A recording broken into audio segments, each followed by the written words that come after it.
Good morning. Today we're going to read Galatians 2:11 to the end of the chapter, which would be to verse 21.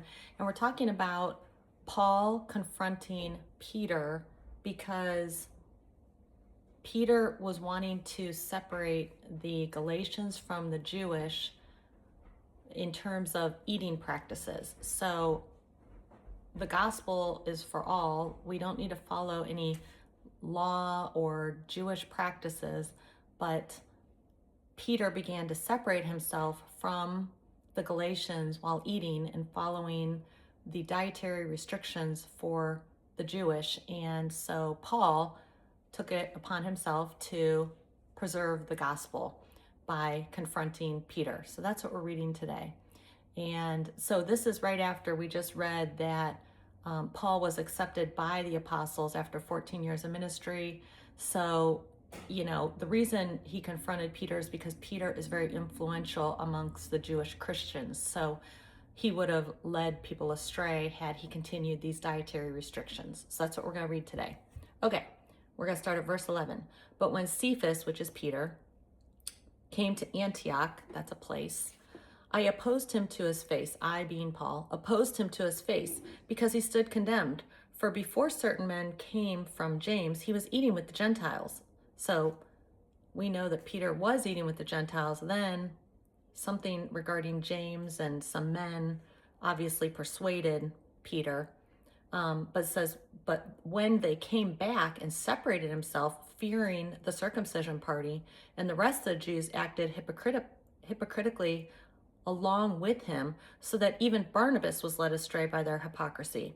But when I saw that their conduct was not in step with the truth of the gospel, I said to Cephas before them all, which is Peter, if you, though a Jew, live like a Gentile and not like a Jew, how can you force the Gentiles to live like Jews? Okay.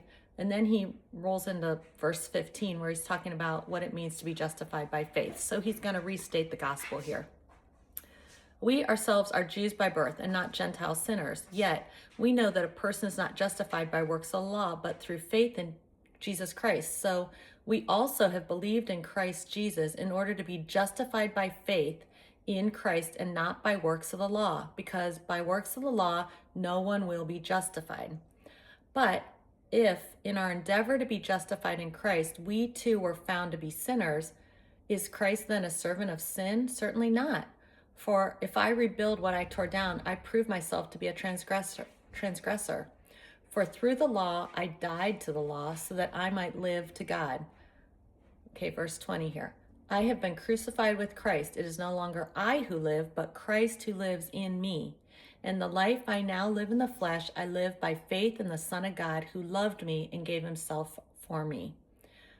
Verse 21. I do not nullify the grace of God, for if righteousness were through the law, then Christ died for no purpose. So what's Paul saying there? He's talking about like old covenant law, new covenant Christ, meaning to be a believer, Christ is going to live in Christian believers, living by faith in Christ alone. Christ died not for works of the law, but because, as we stated there I love verse 20, I've been crucified with Christ. It is no longer I who live, but Christ who lives in me. In the life I now live in the flesh, I live by faith in the Son of God who loved me and gave himself for me. That's a great verse to memorize. I hope this encouraged you today. We'll pick it up in chapter 3 tomorrow. Have an amazing day.